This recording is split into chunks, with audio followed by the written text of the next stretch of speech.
All I'm asking you is, are you telling me that I'm biased or prejudiced because I have taken them into my home?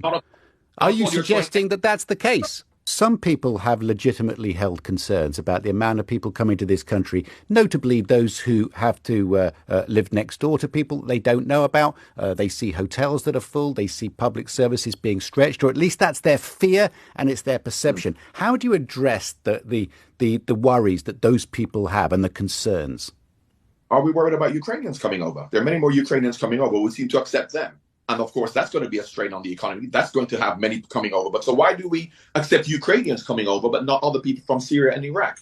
I wonder. Well, you tell me then. What do you wonder? Why are so many? Well, I know why.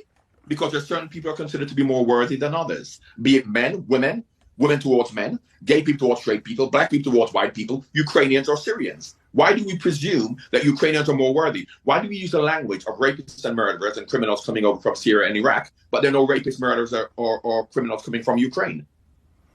Well, what do you say to people who've taken Ukrainians in from that war zone?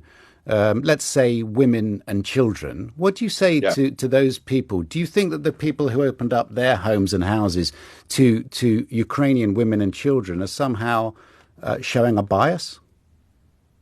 How many have they owned up their houses to Syrian women and children who are coming from war zones, or Iraqi women and children, or Afghan women and children? These are the victims. Forget about the political situation, whether they are the war zone with Russia and Ukraine as opposed to, the interfighting in Syria or Iraq. Why do we feel more empathy towards Ukrainian women and children than Syrian women and children?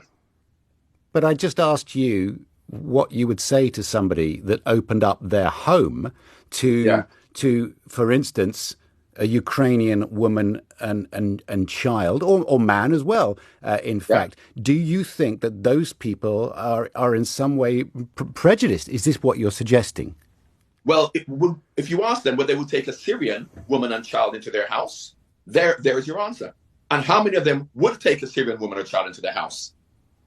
So I think it's fairly obvious. Do you hear of many people taking Syrian, Iraqi, Afghan women and children into their homes in the same numbers that are taking Iraqi women and children?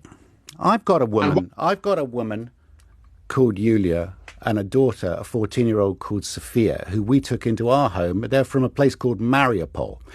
And Max has just joined them, who is the father who has got out of Ukraine. He's now diabetic. They've left some family there, and some of them are still living underground in Mariupol.